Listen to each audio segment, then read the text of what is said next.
Hey there, true crime friends. How y'all doing? Listen, we are in the penalty phase of the state of Idaho versus Chad Maurice Daybell. Penalty phase 1. Okay, so look, penalty phase day 1, I don't even know how to describe it because I have never done an unalive penalty case before, so please bear with me. This is what happened. Hang on. You think zombies be getting in my throat? Because sometimes I'm like, wait, was that a zombie in my throat? I think it was the devil. Anyway, so look. This is what happened in day 1 of the penalty phase. First of all, court started real late. And I was like, I need to conduct an investigation to find out what is going on over there in Idaho, because they were supposed to start promptly at like 8:30 in the morning or something. And then it start for hours and hours later. This is what I find out because I went and I got all that gossip and the rumor and the innuendo. So look. Apparently, there are rules to what you can say when you're doing a victim impact statement. You have to talk about yourself. Lots of I statements. I feel, I think, I experience, and then you can talk about your loved one, right? What you can't do is get up there and cuss out the dude who got convicted. In this case, Chad Daybell. So they were like, okay, remember when we had Lori's trial and everybody was just like, okay, Lori is a scandalous trollop and we all hate her and her Botox has gone all the way to the left. And what are those tampon curls in her hair? We hate her. And the judge was like, yeah, no, we go ixnay on the olive tray, right? So they were like, okay, everybody, let's all sit down. We are going to have you edit out all the parts where you say all the hideous, but probably true things that you're thinking about Mr. Chad Daybell. You can't talk about his marshmallow fluff. You can't talk about his mama, even though she's right there and she is innocent in all of this. You can't talk about his horrible daughter, Emma. You can't talk about none of it. So everybody's like, dang, I'm going to need a new piece of paper. I'm going to need a pencil. So that 2 hours was spent for editing. You know who was the chief of needing edits? The pot stirring crew. Kay Woodcock. Listen, Kay Woodcock has no time for your mess. Kay Woodcock is not messing around. Kay Woodcock, hero of this trial, is the reason that we are all here today. She's just like, you're not going to let me see my grandbaby? Well, then I will call the FBI. And that is exactly what she did. Do not mess with grandmas. I'm telling you right now, you cannot mess with a loving grandma, including me. Anyway, Kay Woodcock, Samantha William, and Heather Daybell. I'm going to call them the pot stirring crew. Heather Daybell was called the original pot stirrer, but all these ladies got together and it is them that made us all go like, well, wait a minute. What exactly is happening here? It's not a woman alive that's not half an FBI agent. Now, some women are FBI agents and they just keep it to themselves. But these ladies, they was like, I'm going to need to call people. Heather Daybell was over there sending the email like, Dear Mormon Church, President Nelson, whoever else is in charge of all the Mormons, I'm going to need all y'all to get together because something is not right. I smell a rat. Anyway, so court started late because edits were needed.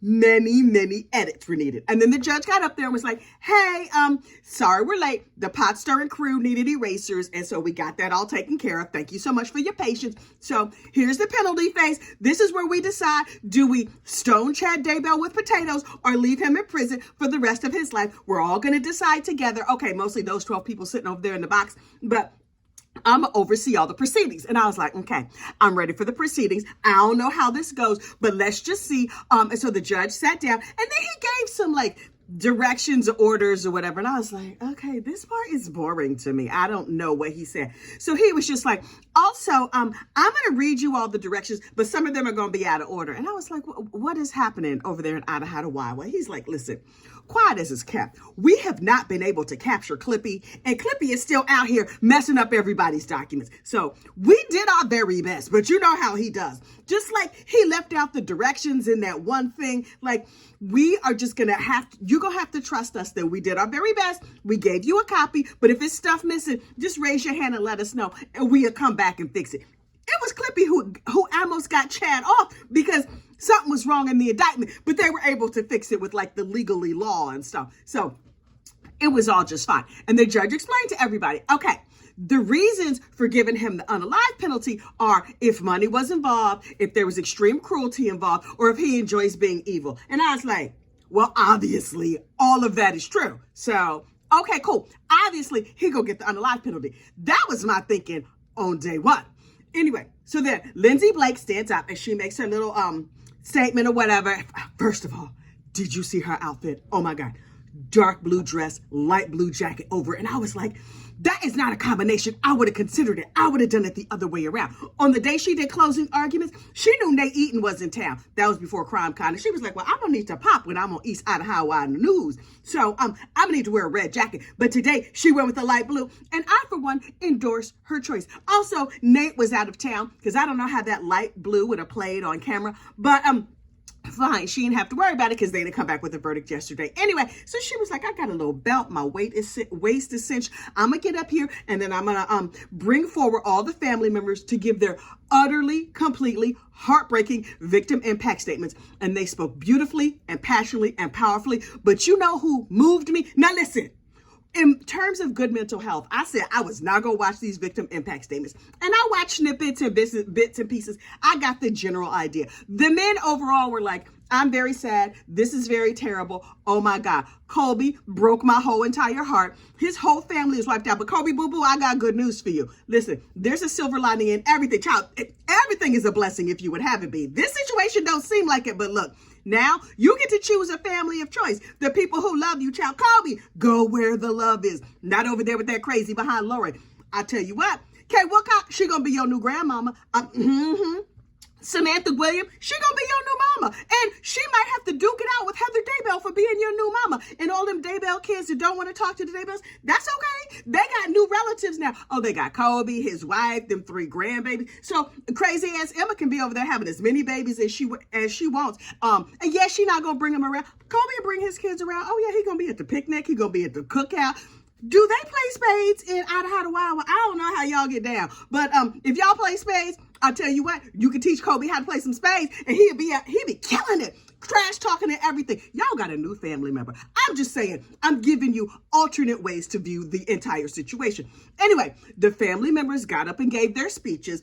Kay Woodcock, Samantha Williams, and Heather Daybell read Chad Daybell for filth. Absolute, utter filth. The filth that he is, child. It was well deserved. I was like, that was a read that I needed in my spirit. I think with Samantha Williams, it was like, as soon as this mess happened, I was like, I smell a rat. And I was like, girl, me too. And so she was like, honey, we're going to have to investigate because something happened with my sister. Let the police call. I'm going to be over here on the phone quickly with the police. Now, listen, if Chad calls you, you record that call. And now, you know, her husband, Jason, was like, I don't know if it's a good idea if we record it. And she was like, if you ever want to see these lady lumps ever again, you will be recording phone calls. I'm telling you right now. And so he, like a good husband, did what he was supposed to do. And he just set about handling his business. Praise God. Anyway, so then the family got up and gave beautiful speeches. And then John Pryor got up there and he was just like, y'all, it has been 4 years and I'm tired. I'm not just a little bit tired. I'm tired. I'm out of words. I don't have nothing new to say. So I'm just going to recycle some stuff from my closing argument that you obviously did not believe, but I'm going to do my best. But first of all, I just want you to know, as I stand here before you, I'm exhausted. All I've gotten out of this is a terrible reputation and a farm with a crazy woman living in the house and body juice over there in the dirt. So I'm going to give it my best, but what you want from me? So he stood up and he basically was like, my client, he really didn't do it. He was a nice guy and stuff. And then he met this trollop and she seduced him with all of her lady wilds. He sort of, he trollop shamed her. Now listen, if you want to be out here and be a trollop, child, be your best trollop. Live your best trollop life. What you're not supposed to do is unfortunately unalive folks. Now, you want to drop it low and spread it wide? Child, drop and spread. Do whatever you need to do.